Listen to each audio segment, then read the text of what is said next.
আসসালামু আলাইকুম। আশা করি আপনারা সবাই ভালো আছেন। শুক্রবার মার্কেট বন্ধ। তো আমি অন্য একটা বিষয়ে কথা বলব আজকে। সেটা হচ্ছে আ রাশেদ মাকসুদ কমিশনের সময় এই কয়েক মাসে কোনো আইপিও আসে নাই মার্কেটে। এটা কেন আসে নাই? আইপিওটা বন্ধ কেন? এ বিষয়ে একটু কথা বলতে চাচ্ছি। আর আরেকটা বিষয়ে কথা বলব সেটা হচ্ছে কী ধরনের শেয়ারে আসলে আপনারা বিনিয়োগ করবেন অথবা ট্রেড করবেন। এই ২ টা বিষয়ে একটু বিস্তারিত আলোচনা করব। আলোচনাটা শুনবেন, ভিডিওটা ভালো লাগলে শেয়ার করবেন। আর পোর্টফোলিও ম্যানেজ এবং স্টক সাজেশনের জন্য ডেসক্রিপশন বক্সে নাম্বার দেওয়া আছে, যোগাযোগ করতে পারেন। তো প্রথমে যদি আসি আইপিও বন্ধ কেন? দেখেন, শিবলি কমিশনের সময় অনেকগুলো আইপিও আসছে, অনেক। প্রত্যেকটা আইপিও এখন জেটে। প্রত্যেকটা বলতে মানে ৮০-৯০% আইপিও কিন্তু জেটে চলে গেছে। এই ক্ষেত্রে রাশেদ মাকসুদ কমিশন আমি মনে করি একটা ধন্যবাদ। আমি তো সবসময় তাদের সমালোচনা করি। এই ক্ষেত্রে রাশেদ মাকসুদ কমিশনের একটা ধন্যবাদ পাওয়ার উচিত যে এই মুহূর্তে কোনো আইপিও আসতেছে না, মার্কেটে বন্ধ। আবার কিছু লোক কিন্তু টেলিভিশনের টক শোতে এসে মানে খুবই গলা শেষ করে ফেলতেছে কথা বলতে বলতে, যে আইপিও আসে না কেন, ভালো আইপিও আসলে মার্কেট ভালো হবে, ভালো আইপিও আসলে মার্কেট ভালো হবে। তো ভালো আইপিও শেয়ার আছে না, ভালো শেয়ার আছে না মার্কেটে, তাদের কী অবস্থা? আসলে মূল বিষয় হচ্ছে আগের কমিশন আইপিওকে নিয়ে আসতো টাকা খেয়ে। শিবলি কমিশন দুর্বল কোম্পানিগুলোকে, যারা ব্যাংক থেকে লোন পাবে না, হাজার হাজার কোটি টাকা, শত শত কোটি টাকা, তাদের সাথে কন্ট্যাক্ট করতো। ইন্টারনাল যে ঘটনাগুলো ঘটতো তাদের সাথে কন্ট্যাক্ট করা হয়তো, অডিট রিপোর্ট তৈরি করা হয়তো, অডিট রিপোর্টে অডিটরকে দিয়ে সাইন করা হয়তো। এগুলোর সাথে আমি একসময় পার্সোনালি জড়িত ছিলাম। অডিট রিপোর্ট আসলে এটা কিছুই না, নাথিং। আপনি চাইলে আপনি ভুয়া একটা রিপোর্ট তৈরি করে যে কোনো অডিটরকে দিয়ে সাইন করে ফার্ম থেকে সাইন করে নিয়ে আসতে পারেন। কোনো ব্যাপারে না এটা। তো সুতরাং এই শিবলি কমিশন এই অডিট রিপোর্টগুলোকে, কোম্পানির অডিট রিপোর্টকে EPS, net operating cash flow, মার্কেটে আসার আগে ৫ টাকা ৬ টাকা করে দেখাইতো। মার্কেটে আসছে, আইপিওর হয়ে গেল, সেকেন্ডারি মার্কেটে ওপেন করলো, লেনদেন শুরু হলো, পরের কোয়ার্টারে তার ইপিএস নেই, তার নেট অপারেটিং ক্যাশ ফ্লো নেই। এখন এই মুহূর্তে ওই সমস্ত শেয়ার কিন্তু জেটে। তো রাশেদ মাকসুদ কমিশনকে এই জন্য ধন্যবাদ। তারা এই ক্ষেত্রে খুবই টাইট একটা পজিশন নিয়েছে। কয়েকটা আইপিও তারা বাতিলও করেছে, সম্ভবত বোরাক নামে একটা আইপিও, ইউনিক হোটেলের এরকম আরও ইন্স্যুরেন্স একটা ছিল, এই নাম যেন মুহূর্তে মনে নাই। এদের আইপিওগুলো এরা দুর্বল, মৌলভিত্তিক কিছুই নেই তাদের। তো সুতরাং এটা কিন্তু রাশেদ মাকসুদ কমিশন কিন্তু বাদ দিয়ে দিয়েছে। আসলে ভালো কোম্পানি যদি আসতে পারে। এখনও অনেক ভালো কোম্পানি আছে। ইনসেপ্টা আছে, স্ট্যান্ডার্ড চার্টার্ড ব্যাংক আছে, মেটলাইফ, এলিকো আছে, একটা ইন্স্যুরেন্স অনেক ভালো। এতগুলো ইন্স্যুরেন্স অথচ এলিকো নাই। এতগুলো ব্যাংক আমাদের মার্কেটে, কিন্তু স্ট্যান্ডার্ড চার্টার্ড ব্যাংক নেই, পুঁজিবাজারে লিস্টেড নেই। ইনসেপ্টা অনেক বড় একটা কোম্পানি, তারা থাকতে পারতো, তারাও নাই। সিটি গ্রুপেরও অনেকগুলো কোম্পানি আছে, তারাও এখানে নাই। তো তাদেরকে নিয়ে আসা উচিত। যদি তারা আসে খুবই ভালো হয়, সেটা মার্কেটের জন্য ভালো হয় যদি তারা আসে। কারণ এই ধরনের আইপিও আসলে নতুন অনেক বিনিয়োগকারী মার্কেটে ইন করবে, সেটা অবশ্যই মার্কেটের জন্য ভালো। তো আমি মনে করি এই রাশেদ মাকসুদ কমিশন এসব ভুয়া আইপিও আনতেছে না, এই জন্য তাদেরকে ধন্যবাদ যে আসলে তারা দুর্বল আইপিওগুলো এখানে লিস্টেড করতেছে না। আর আইপিও লিস্টেড করে হবে কি? আপনারা অনেকে বলার চেষ্টা করছে ভালো আইপিও আনলে মার্কেট ভালো হবে। হ্যাঁ, হবে, হয়তো নতুন বিনিয়োগকারী আসবে।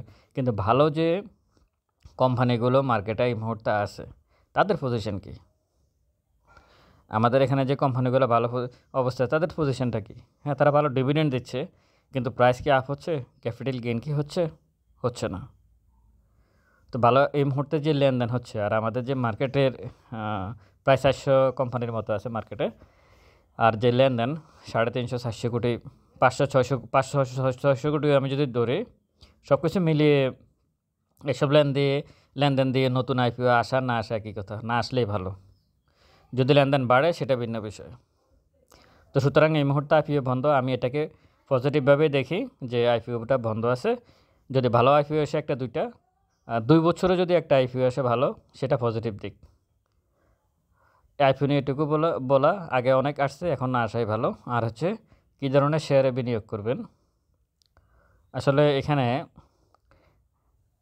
আমি আমার হাতে অনেকগুলো পোর্টফোলিও আছে। বেশি একটা আপনি আসলে আপনার যদি এমন হয় যে আপনার 10 লাখ টাকা আছে অথবা 1 কোটি টাকা আছে, যাই থাকুক, আপনি 50% কিন্তু টাকা কিন্তু আপনাকে ভালো স্টকে এন্ট্রি নিতেই হবে।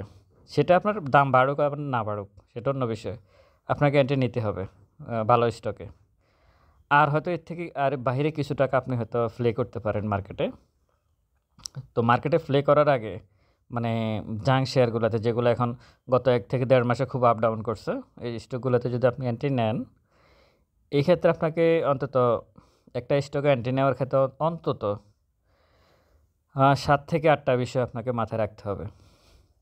আর বিনিয়োগ করার ক্ষেত্রে যেখানে আপনি বিনিয়োগ করবেন, সেটা কিন্তু আপনার চোখের সামনে আপনি দেখতেছেন যে তার পি কত, প্রাইস কত, ডিভিডেন্ড কত দিচ্ছে গত 5 বছরে, তার ইপিএস কত, নেট অপারেটিং ক্যাশ ফ্লো কত, রিজার্ভ আছে কিনা, আপনাকে ডিভিডেন্ড দিতে পারবে কিনা, লোন আছে কিনা, এসব কিছু কিন্তু মানে ডিক্লারেশন দেওয়া আছে ওয়েবসাইটে তাদের কোম্পানিগুলার। এটা মানে ঠিক আছে, ওকে, এটা আপনি দেখে শুনে বিনিয়োগ করতে পারেন। কিন্তু ট্রেডিং করার ক্ষেত্রে যে বি ক্যাটাগরি এবং জেড ক্যাটাগরির যে শেয়ারগুলো, এক্ষেত্রে আমার বক্তব্য হচ্ছে এখানে কিন্তু এই বিষয়গুলো দেখার কোনো স্কোপ নাই। লাস্ট ইপিএসটা আপনি দেখতে পারেন, লাস্ট নেট অপারেটিং ক্যাশ ফ্লোটা দেখেন, কিন্তু এখানে ক্যান্ডেলগুলো খুব ইম্পর্টেন্ট, ভলিউমটা খুব ইম্পর্টেন্ট।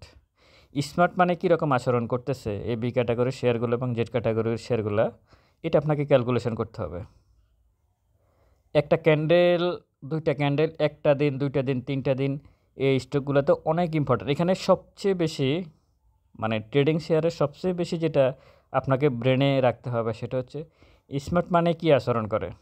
প্রতিটা ট্রেড আপনাকে ক্যালকুলেশন করতে হবে, প্রতিটা ট্রেড। একটা স্টক দেখা গেছে 2 কোটি টাকা শেয়ার লেনদেন করছে একদিনে। এখন এই স্টকটা 10 টাকা থেকে 11 টাকার মধ্যে 2 কোটি টাকা শেয়ার লেনদেন করলো একদিনে। আপনাকে প্রতিটা মুহূর্তে খেয়াল রাখতে হবে 10 টাকা 10 সে কীরকম শেয়ার কালেকশন করছে, 10 টাকা 30 সে কীরকম শেয়ার কালেকশন করছে, 10 টাকা 80-তে গিয়ে সে কীরকম শেয়ার কালেকশন করছে। এরপর আবার সে কখনো আবার 10 টাকা, একদিনে 10 টাকা 10-এ আসতেছে, 10 টাকা 80-তে যাচ্ছে, মানে 4-5% সে কিন্তু আপ ডাউন করতেছে।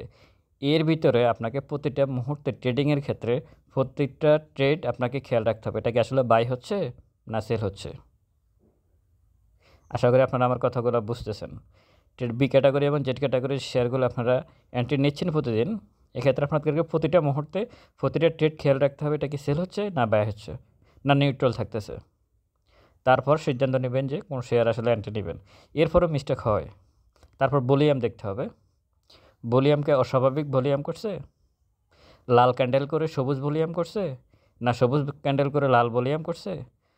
ভলিউম ক্যান্ডেলটা যে তৈরি করলো টপে, সেটা কীরকম ক্যান্ডেল, নিচে কি উইকটা বড় আর বডিটা ছোট, না নিচের বডিটা বড় উপরের উইকটা ছোট, মানে অনেকগুলো বিষয় আছে। বাইরের থেকে এগুলা মনে চাইলে কিনাই যায় যে কোনো স্টক আছে, কিন্তু ক্যালকুলেশন করে কিনতে গেলে আপনাকে এই 10 মিনিটের ভিতর যদি আপনি সিদ্ধান্ত নেন একটা ট্রেডিং স্টকে এন্ট্রি নেবেন, আপনাকে অন্তত 5 থেকে 6টা বিষয়, 7টা বিষয় আপনাকে খেয়াল রাখতে হবে, এবং অন্তত ওই দিন অথবা ওই 2-3 দিন ওই শেয়ারটার আচরণটা কী ছিল এটা আপনাকে ফলো করতে হবে, তারপরে আপনি এন্ট্রি নিতে পারেন। ভুল এন্ট্রি হতে পারে না, এটা অপরাধ না। দেখা গেছে আপনি যদি 10টা এন্ট্রি নেন, তার মধ্যে যদি 2টা এন্ট্রি 3টা এন্ট্রি আপনার ভুল হয়, 7টা এন্ট্রি আপনার ঠিক আছে, আপনি ভালো বুঝেন মার্কেট, এটা বলতে হবে। কিন্তু আপনার যদি 10টা এন্ট্রির মধ্যে 7টাই ভুল হয় আর 3টা ভালো হয়, তাহলে বুঝতে হবে যে না, আপনার আরও অনেক কিছু জানার এবং বুঝার আছে।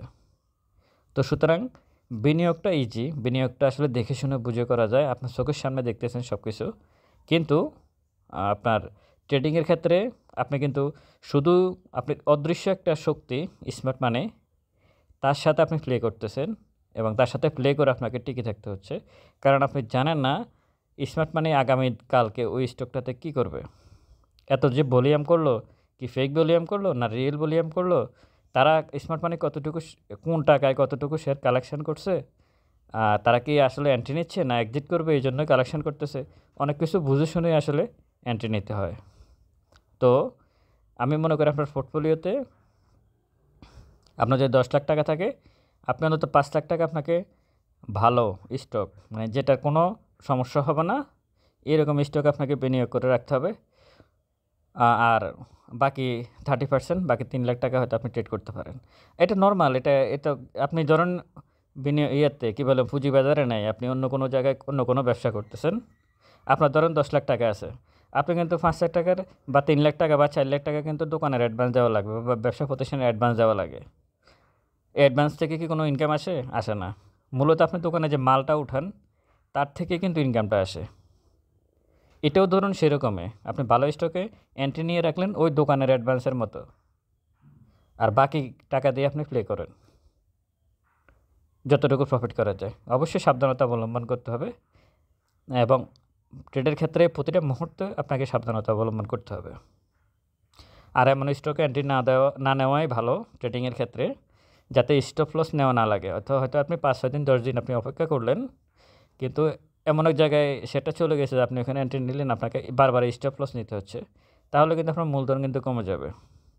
আমার কথা হচ্ছে যে মূলধন কমানো যাবে না, প্রফিট প্রয়োজনে 10 পয়সা হবে, কিন্তু আমার 10 পয়সা লস হবে মানে মূলধন থেকে কমবে, এটা আমি মানতে পারি না।